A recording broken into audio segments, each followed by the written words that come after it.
Well, howdy, howdy, howdy, chemistry students. This is Unit 3. We're going to be moving into atomic structure. And this is going to be the first unit where we're actually talking about some good old chemistry stuff. So I'm super duper excited about the chemistry in this unit. Let's get to it. Early models of the atom. So we're going to start talking about a guy named Dalton. And before him, there was a guy named Democritus. And Democritus was the first one really to talk about atoms. He came up with the Greek word atomos, which means particles that cannot be divided. Okay, so a long time after that, you have this guy named Dalton. And this was like thousands of years later. We have Dalton's atomic theory. And what he said was that the model of the atom, if we were to take a piece of bread and start cutting it in half, cutting it in half, cutting it in half, keep doing that and keep doing that, eventually we'd get to a particle that could not be divided any longer. And this is what Democritus was saying years and years before.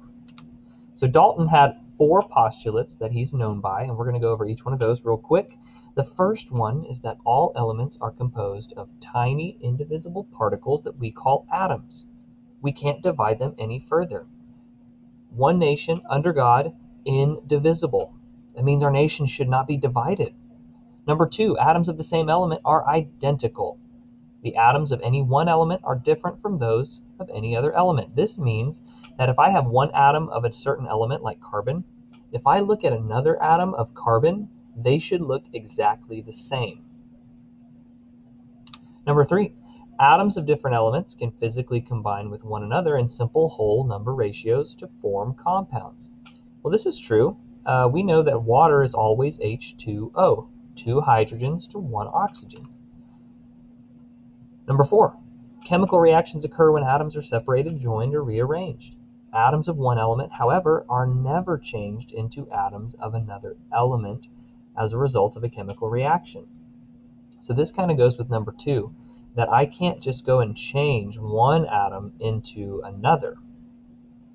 Okay? Now, all of these 4 postulates were made up hundreds of years ago. So, which ones are still true today?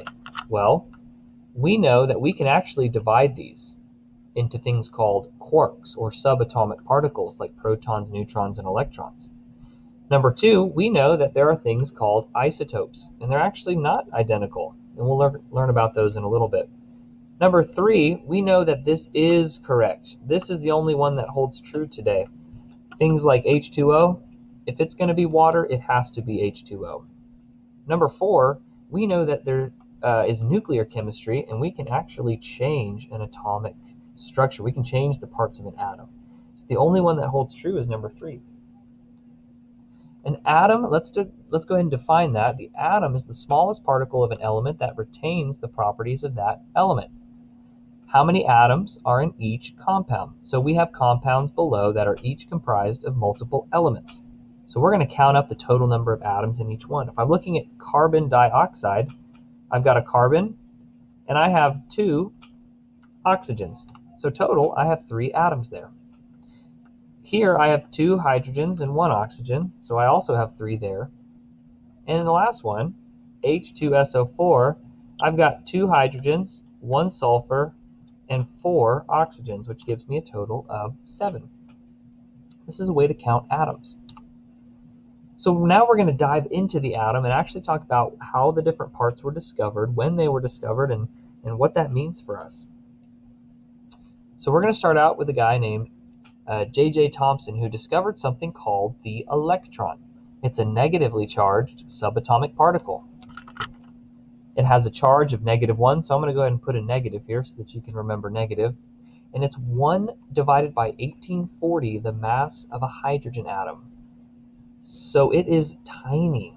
The electron is the smallest subatomic particle, other than quarks, that we have.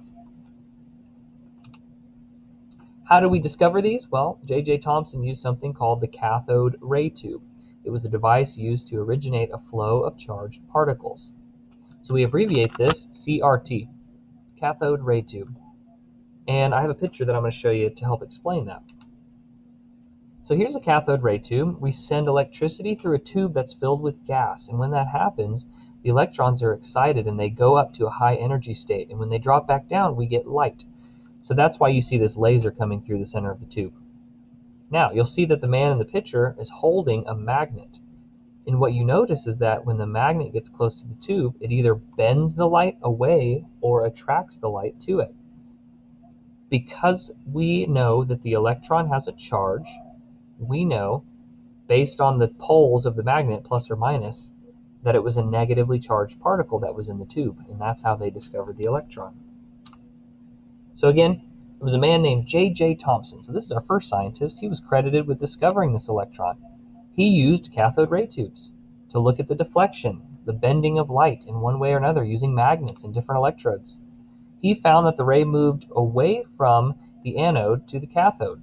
And we won't learn about anodes and cathodes until Unit 16 in here, but a positive and negative charge is what was used to determine that. And because it bent towards the positive rather than the negative, he said that it was going to be a negatively charged. The word electron comes from electricity or electronegative.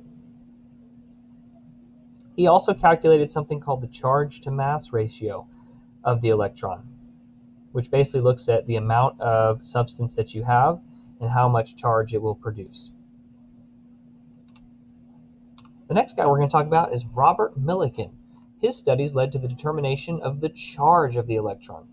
So Thompson discovered the electron, but Miliken was known for actually discovering the charge. So that's important. Make sure you know the distinction between those two.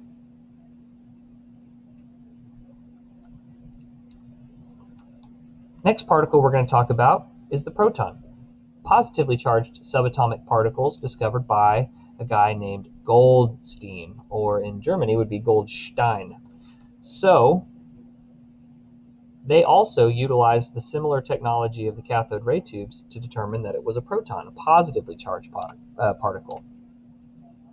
Shortly after that, the neutron was discovered by a man named James Chadwick in 1932.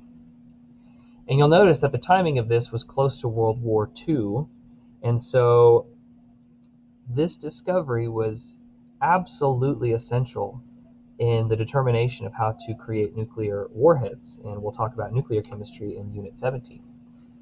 But for now, we'll focus on the neutron. It has approximately the same mass as a proton. They're roughly the same size. Remember, the electron is tiny. They are located in the nucleus of the atom, and there is no charge to a neutron. No charge whatsoever. It is a neutral particle that helps the spacing inside the nucleus. Once the subatomic particles had been discovered, Dalton's model of the atom had to be modified. So again, let's recap. We've got the electron, which is negatively charged. We have the proton, which is positively charged. And now we have a neutron, which is neutral. There is no charge. So J.J. Thompson put together a model that changed Dalton's model of the sphere into what we call the plum pudding model. And what he said was that it's no longer just a sphere, like Dalton said. He said there are actually these particles that I discovered called electrons that are floating around inside some sort of positively charged matrix. So that's why we call it plum pudding. Imagine a bowl of pudding that you're dropping plums into. That's what we imagine. Ernest Rutherford was credited with discovering the nucleus. He used something called the gold foil experiment. He's the one who found out there was something inside the atom. How did it work? Well, he had a thin sheet of gold foil that he put in the middle of his experiment, and he shot alpha particles, which are helium atoms, just the core, through the gold foil. And what he noticed is that most of the particles sailed right through. But every now and then, one of them would bounce off in a different direction, sometimes even coming backwards.